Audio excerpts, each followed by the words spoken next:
My name is Reggie, and I got my LANAP procedure done here, along with my supporting bridge.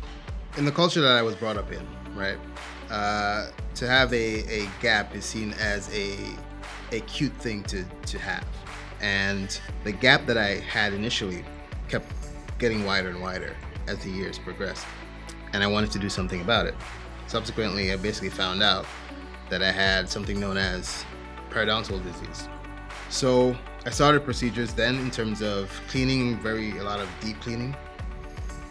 Several years of that progressed. Never really helped much until I moved to Connecticut and I found Advanced Periodontics and met Dr. Amato. Reggie's one of my favorite cases. Reggie had some very significant gum disease issues, teeth drifting and changing, and he was very unhappy. He didn't want to smile. He basically explained to me what the issues I had were and how I could go about correcting them. I was obviously immediately surprised and happy and glad. I was just like, finally I can figure out how to get my youthful smile back. So I started on that journey. We were able to get his periodontal disease under control.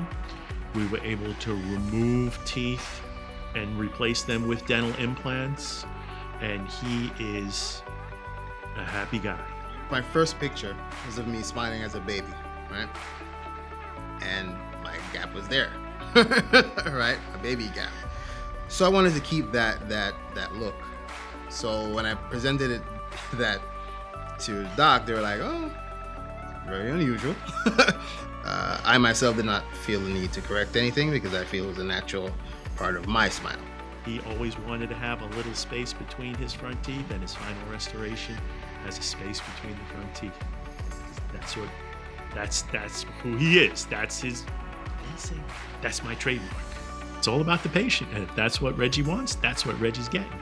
It's really just been a considerable change, and not just the aesthetics of looking good in the mirror and smiling, and it's also my own internal confidence in interacting with people. So I want to thank Dr. Amato and the entire team for really helping me to get my confidence back, right? Giving me the smile I've always wanted, and it's really been a blessing.